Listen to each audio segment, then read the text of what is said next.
Hey, beautiful people, it's your girl, April Sampé, back with another episode of Veg Out Live, where we dive deep into your lifestyle. Today, we'll be talking to a woman who believes that all you need is a berserkly food fest in order to keep everyone happy. I'm talking about Erika Hazel. Listen, I'm going to go ahead and introduce you, but before I do, have you tried V Plus Hemp yet? A fresh start to your day with V Hemp Natural Energy Drink. No jitters, no crash, just pure natural energy.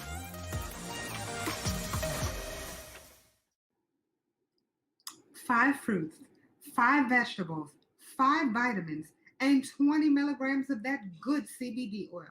Everything your body needs to feel absolutely amazing. Listen, all you need to do is use my promo code VEGOUT and you will get 5% off and free shipping. You're welcome, America. Now, let's go ahead and meet Erika.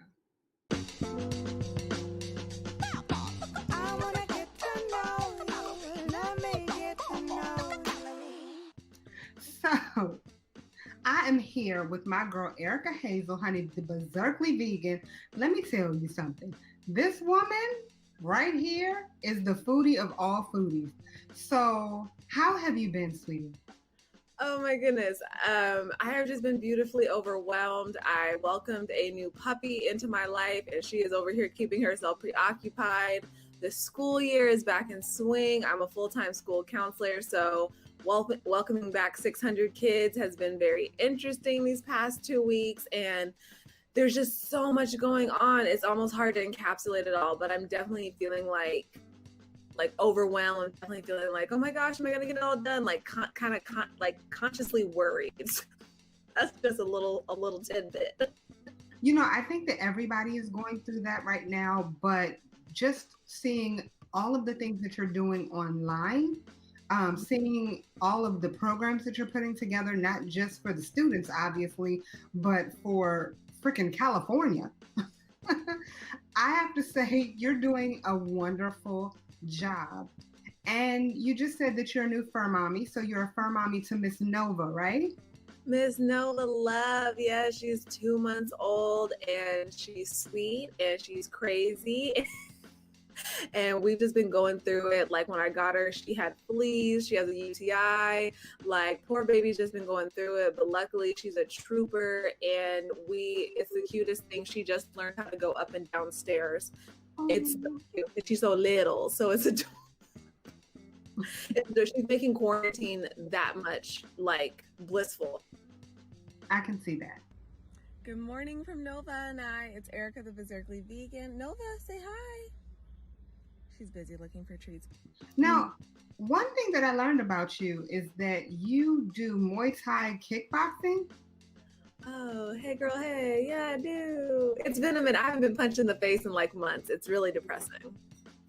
Well, okay. I'm sorry, what?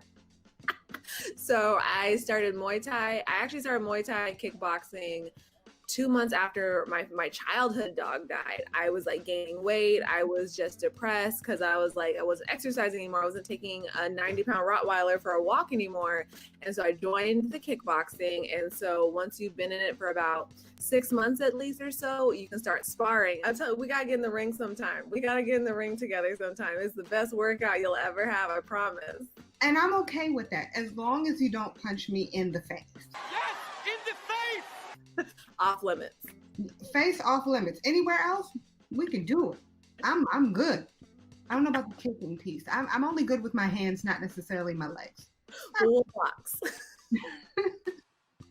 So, in general, what made you choose this lifestyle? Because I don't understand how you can go from kickboxing. Most of the people who say kickboxing, they are steak lovers.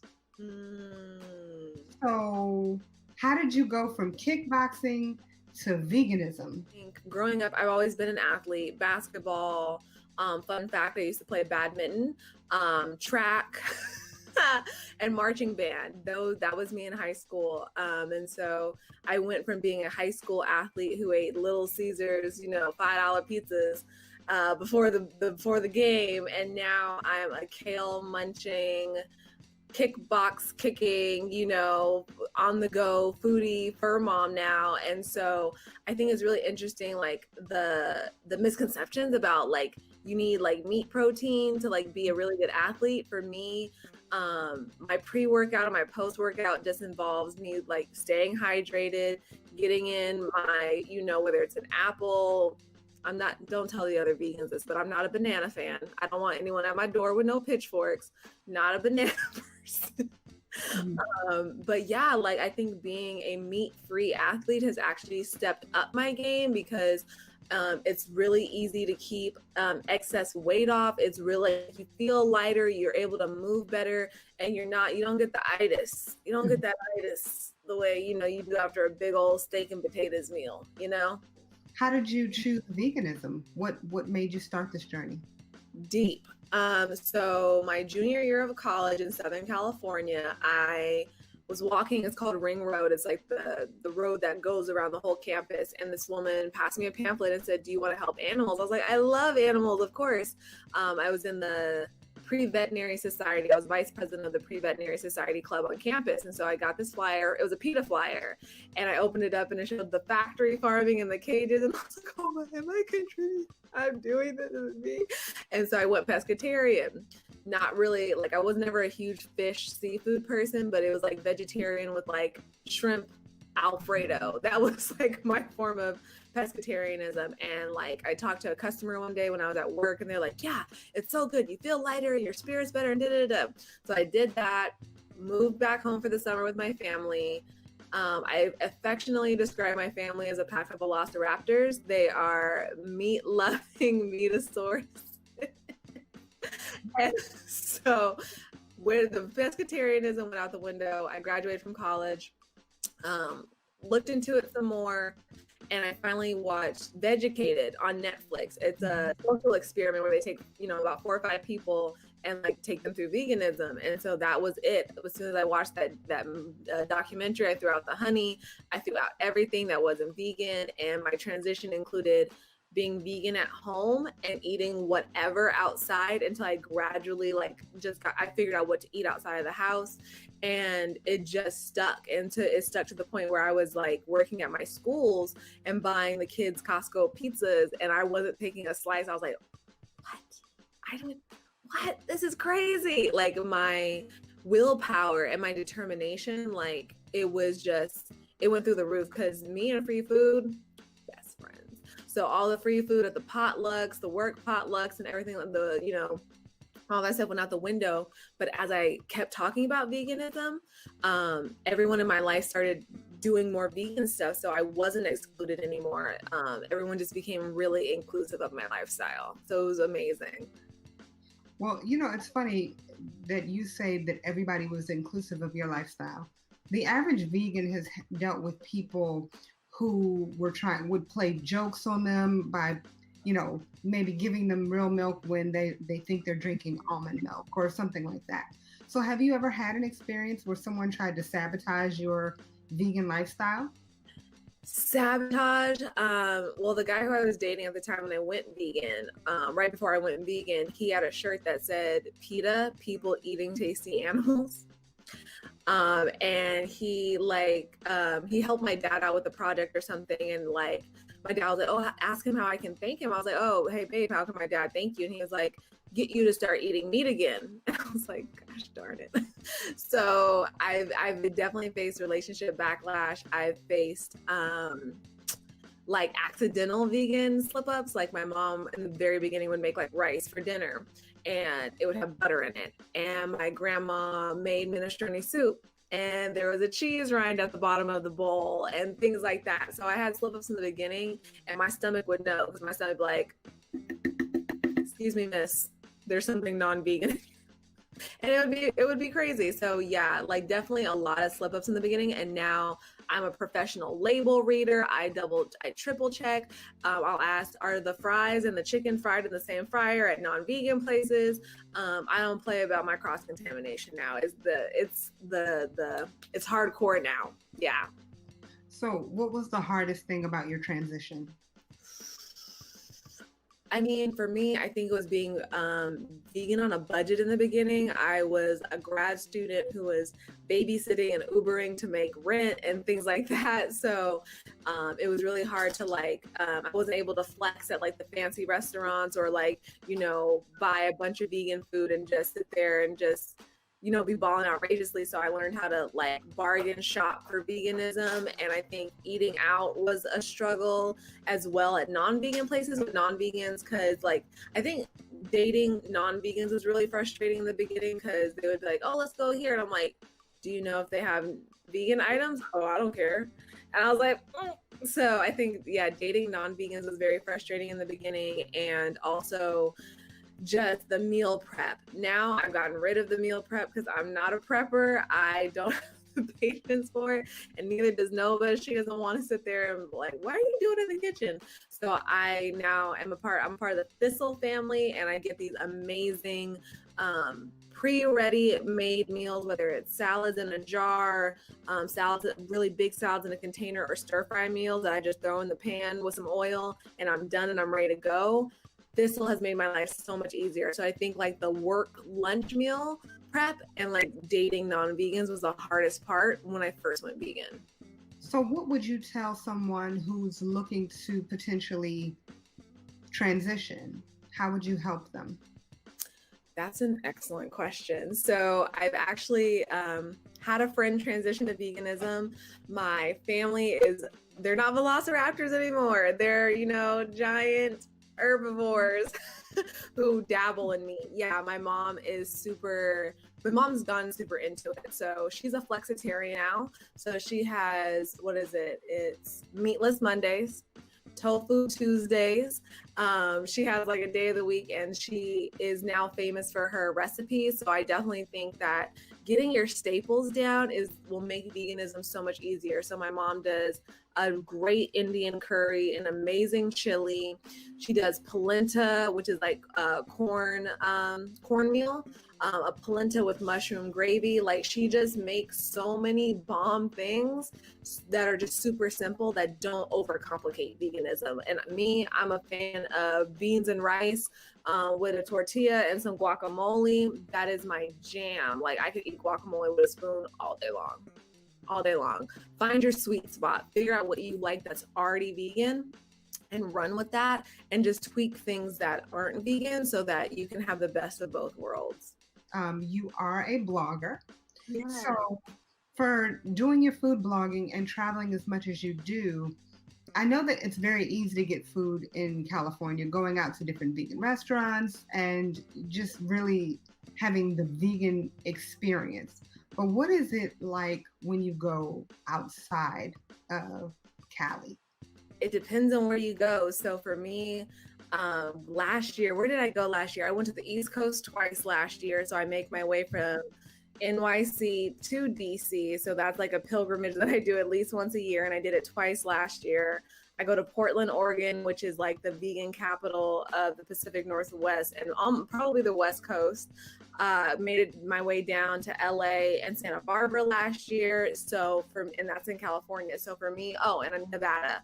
So for me, it's like Yelp is my, if I don't have any other resources, I go with Yelp. My biggest resource, and that was the biggest resource that helped me go vegan, which I should have mentioned earlier, is Instagram and Facebook. Without my social media communities, I wouldn't be the vegan I am today. I had so many icons and so many mentors who I looked up to who helped me transition.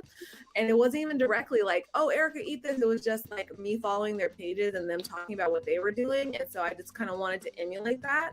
And so went to Lake Tahoe for Father's Day weekend this year. I was really disappointed. Their capital city, Carson City, didn't have any vegan restaurants, but I think for me, vegans, our superpower is we can turn anything into a full-blown meal. And so Yelp is like my first search. Instagram, just type in Nevada vegans, type in Lake Tahoe vegans, type in DC vegans. You'll find so many resources. Happy Cow is another resource that I underutilized, but I was supposed to go to Hawaii this year and I tapped into their Happy Cow community and they had so many options. I think the best thing is to really just think about what do you want to eeat and try to find that wherever you're going to. Definitely. So I want to move on and talk a little bit about food deserts. Okay. So my goal in life is to put an end to food deserts. I want to make sure that everybody understands what they are. And so I typically ask this question to everyone. Yeah. What would you do, or what do you feel that we can do as a people to put an end to food deserts? That's an amazing question because one of my jobs, I work for a food empowerment project. They are a nonprofit that literally is a vegan nonprofit that works to improve the lives of people everywhere, the lives of animals. And so, my hometown, Vallejo, California, it has food deserts in different neighborhoods. So I grew up in North Vallejo, and one of the sad parts is that it was a grocery store called Food for Less shut down. It was a huge, like, Costco sized, grocery store, and now folks have to travel miles and miles to find organic produce when it was right around the corner from my house. So and Oakland, California has many food deserts. The hood, all you can find is convenience stores. And what does that have? Processed food, cheap food. There might not even be a fruit or a vegetable in sight. And so for me, food deserts is a huge issue, and that's what's preventing a lot of people from going vegan, because for people of color, our roots are in the ground. To me, ending food deserts is, making the world a better place and a healthier place on top of it. So what do you think that we can do to combat it? Worker-owned food cooperatives, so the community coming together and making our own grocery stores where all the workers have buy-in and are a part of the cooperative owned grocery store. My aunt has joined her community garden in her neighborhood, and so she is growing strawberries and peppers and things like that. My brother in quarantine started his own, a giant not Tupperware, what do you call those things? Those storage container storage bins. He started a storage bin garden. So his eggplant is growing, his cilantro is flourishing, and his jalapenos are popping. So there's so many community gardens, windowsill and plant Tupperware storage box gardens, as well as starting worker-owned food cooperatives. I love it. I absolutely love it. So you have the Berkeley Food Festival going on right now, right? So can you tell me what it is? So in November, December last year, I was like, Erika, you travel the country for food festivals. You've gone to them. You're planning that, you plan food festivals. You can have your own food festival. And I think the main reason I wanted to have one was because it's almost a high. Like, I get so excited going to food festivals, seeing people trying new foods, talking to people online, making friends, following people on Instagram that I meet at the food festivals. It's like so much fun. And so I was like, I want to cultivate that experience. And so in December, I was thinking about it. And so I was like, in January, I'm going to take a leap of faith and I'm going to do it. I started venue hunting. And so the pandemic ruined my original plan, was to have an in-person food festival with food trucks and music and speakers, and still have raffle prizes. But it was going to be in person. And so due to the pandemic, we had to switch. And at first I was this close to canceling it altogether, just saying, forget it, we'll try it, whenever. But I tapped into my school counselor roots, which is icebreakers. How can we still build community even though we physically shouldn't be together? And so the Berkeley Food Fest now is an online virtual bingo game. You can go to my website, theberkeleyvegan.com. The bingo vendors. So we're playing restaurant foodie bingo. So it's a 4x4 grid, and there's all these different restaurants that you can go to. So let's say you go get vegan pizza here, you go get vegan tacos here, vegan cupcakes, and vegan Filipino food. When you get 4 in a row, you take a picture of your bingo card, you send it to me, and then your name will be entered in for a raffle to win prizes. And our prizes are so amazing. We got so many amazing sponsors and donors. We have vegan M&Ms, cookbooks, gift cards that are supporting Black-owned restaurants. it's really amazing, and I couldn't do it without my team. I have 3 amazing women who are helping me, and they are literally the wind beneath my wings because their expertise and their genius are helping me pull this festival off.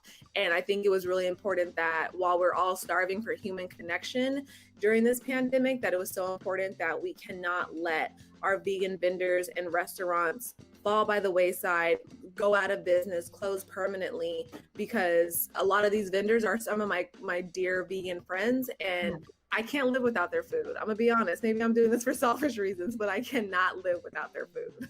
What's next? What's the next big thing? I've been nominated for an award. I won't talk about it just yet because I still have to do another interview for them, but I've been nominated for a Black Influencer Award for best foodie. So I'm really excited about that. So I may need some help with voting down the line. So that's coming up. I have 2 more food festivals that I'm planning, that I'm a part of. So I have 3 food festivals on my plate right now.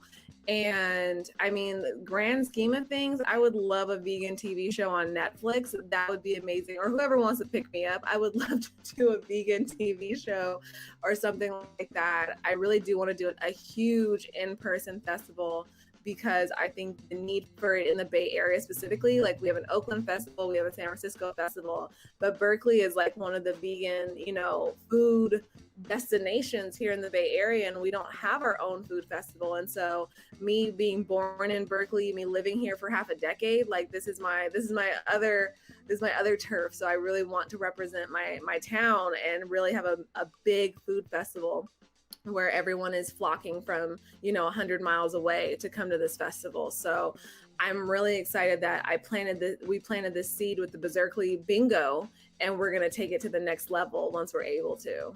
Honey, 2021, things are happening. Let's just plan for the future, child. 2021, big things popping. Focus on the good that's to come. Yes. I can't wait to see, like I said, what's going to happen in the next 5, 10, 20 years. And I can't wait to just be able to say, I know her. So please keep up the amazing work. Promise. Please. Hey, beautiful people. I hope you enjoyed the show. And if you did, please like, share, and subscribe to this channel. Follow the Berkeley Vegan on all social media platforms. Visit www.drinkvhemp.com and use promo code VEGOUT for a 5% discount and free shipping. Always make time to veg out live, only on Veg Out and Dine. Can we talk for a moment, hoping you will let me in? Tell me all your little secrets, promise it will stay within. See, I wanna get to know you. Tell me all your hopes and dreams. Follow me and I will show you life is better than it seems. Hello, hello, hello,